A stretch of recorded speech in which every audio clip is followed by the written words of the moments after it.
Hi, Michelle. So with Operation Mincemeat, it is obviously based on an actual thing that happened in World War II history. And so what was kind of the approach to transcribing, I guess, this story into a screenplay or Well, adapting? yes, this screenplay was an adaptation. It was based on Ben McIntyre's book of the same name, Operation Mincemeat.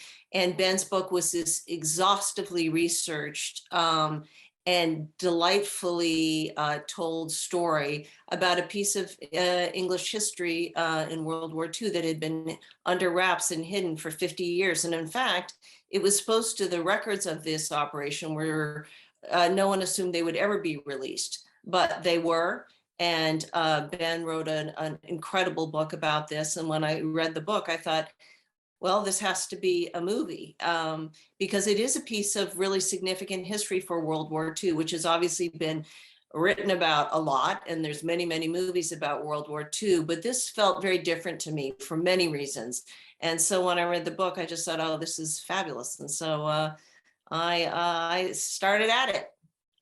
Well, and yeah, I think it joins I guess, a lineup now of these war stories that are kind of not known. Because I'm thinking specifically of Dunkirk and how that's kind of a battle that we're not taught about and things like that. And Right.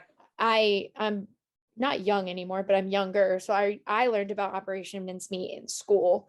And so when you were adapting this, was that kind of something you were aware of, that there were going to be people who had known about it because it was released versus like people who had no idea that this was a thing that actually happened? Well, I just knew that there was probably very few people that were really familiar with this story. There was a movie made a long time ago in the 50s called The Man Who Never Was, that was about this operation, but a lot of what was in there was still kind of disguising the actual truth of the story. So I knew that because of these records being released, the details that were in these records nobody knew. For example, the identity of that dead body. No one had any idea who that person was until 1996 when Ben got his hands on these records. So I felt pretty confident that I was not going to be going over territory that was exhaustively, portrayed in either movies or anywhere. And so I felt good about that. And I also felt the tone of the story was different from many other kind of World War II stories. And that when I read Ben's book, I thought it was hilarious. And it was, because it's sort of the anti-spy story in a way, because it is not a bunch of incredibly cool, dashing people doing very dashing things and drinking martinis. It's the opposite, but it is actually the truth of what real spy work is like. And it's boring and strange and kind of crazy. And that's what I loved about it. Well, yeah, and I guess it fun is a way of saying it because they're obsessed with like creating the story of this, like the backstory of this guy, which like even learning about in schools, like we didn't learn about any of that. We just learned about the body that showed up and how that affected the war. But like they had the whole story planned out, and it seemed that that was their excitement. And so, uh, with adapting this and kind of making a spy story that isn't action driven at all, it's all about like them kind of coming up with it. What were some of the challenges in creating these characters and having fun while still being truthful to the history? Well, I think the reason I was so drawn to the material is because that was pretty central to Ben's book, which was that it was it was the joy these people took in creating a fictional world. And one of the things that just leaps out of Ben's book is that many of the people who were doing this for real, who were working in the British Admiralty or the 20 Committee or the MI5, they were writing spy novels. So what was fascinating is all of them, even though they were actually doing that work for real, all of them were all caught up in this notion of spy life and the romance and daring do and all that. And I thought it was just, I became this, I thought of it as an incredible Valentine to why we all love spy stories so much. And it's about being caught up in the romance of them. And even these people were caught up in this romance of what it means to be a spy. And I found that delightful and really interesting. And I, especially because at the center of it is the guy who created James Bond. And so that to me was, that was in, that idea was very apparent in Ben's book. And that's the thing that I most loved and wanted to make real in movie form. I was gonna say that the fascinating thing is the guy who kind of romanticized spies the most, who we were all like, why we all love him still, is Ian Fleming, and he's in the movie.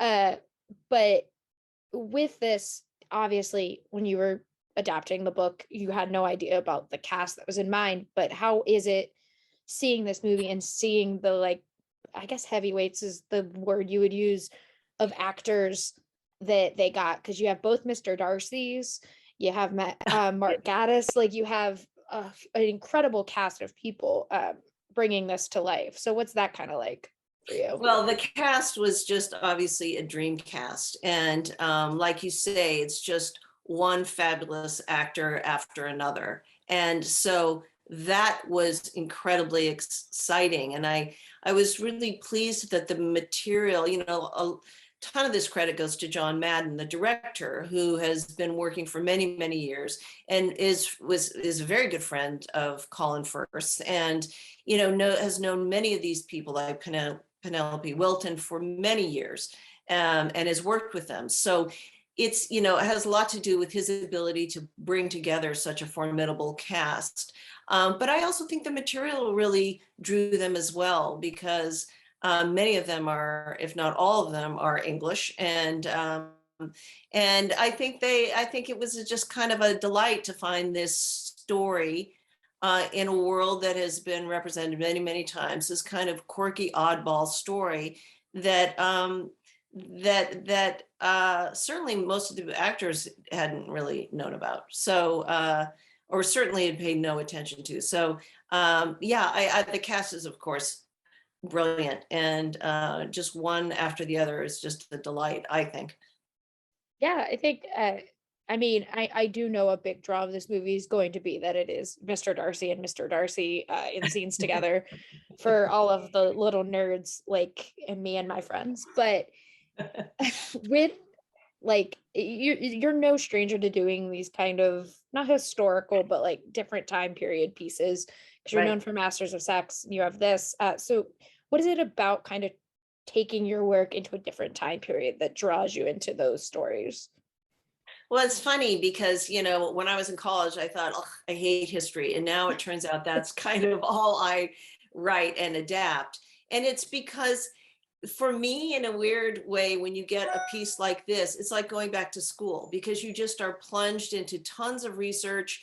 You get to read, you get to learn, you get to go to archives, you get to do all this digging around in a world that is so different from yours. And I just find it so interesting. And, it's a very old cliche about truth being stranger than fiction, but it is very true. And so when you come upon these stories, you just think, God, I couldn't have even made up something as odd as this. And so yes, I find myself adapting tons of nonfiction, and I love it. I absolutely love it. Is it just the, like, getting to, I guess, look at history through a fictionalized lens that kind of inspires you in that way? Or is it just telling audiences these weird stories that do exist that we just kind of don't put a spotlight on often? One of the tricky things, of course, when you're adapting is you have to be mindful of the fact that you're trying to also create a piece of entertainment. And so one of the things that's very tricky with nonfiction material is how far from the facts are you going to stray? And I would love a true life story that I didn't have to change in any way, because that's where I feel most comfortable. And anybody really wants to just stick with the real story. There are sometimes, though, almost always, in fact, when you get into these things and you have to go, well, this is a story. This has to actually compel an audience for 2 hours. So then you find yourself going, well, if I changed this, have I changed, what have I changed? And is it something that's sort of unforgivable and really violates the story? Or is it very much in the spirit of the story, and we feel okay about making this adjustment? And so in the moments when I did do this on this story, I was always going back to Ben McIntyre saying, because I feel like he sort of, holds the key with this, since it was his book in the first place. And I would say, what do you think about this? Has this violated the spirit of this story in any way? Or do we feel like we've, and, so I made sure that everything that we did that was maybe either a conflation of characters or a slight adjustment in what actually happened, that it felt like, no, but this still feels like the story and feels real to those people and to that world. Yeah, that's fascinating because we're so obsessed with like true crime stories and then adapting those into Right. things that a lot of the time it gets lost and you're only seeing like the fictionalized version versus like the actual reality. And so this movie is fascinating in that way because you're thrown into the history and it is exactly what I remembered learning about. So it wasn't like I was shocked that it was different. And so I always like to ask this as like a final question. What do you hope audiences take away when they get to actually see Operation Mincemeat? Well, one of the things that I hope comes across in this movie is what real spy work is like, and how, rather than a single individual charging off into the sunset to do, incredible wild things to save the world, in fact, spy work was a group effort, and it was people sitting in a dingy basement trying to create an operation that could really literally help save the world. And so it's not glamorous, it's not the stuff of fiction. The actual spy work is a group endeavor done by people who are really the unsung heroes. They're just regular folks doing their job. And I think I hope people really see that and go, oh, and not only that, to say, if, to the notion that it doesn't have to be somebody huge and important doing the work. Anybody can do it. And those people did do it. And it made a huge difference. Thank you so much. I can't wait for everyone to get to see it. I think it was a wonderful look into World War II in a way that we haven't before. Great. Well, thank you so much for enjoying it and speaking today. I really appreciate it. Thank you. All right. Take care.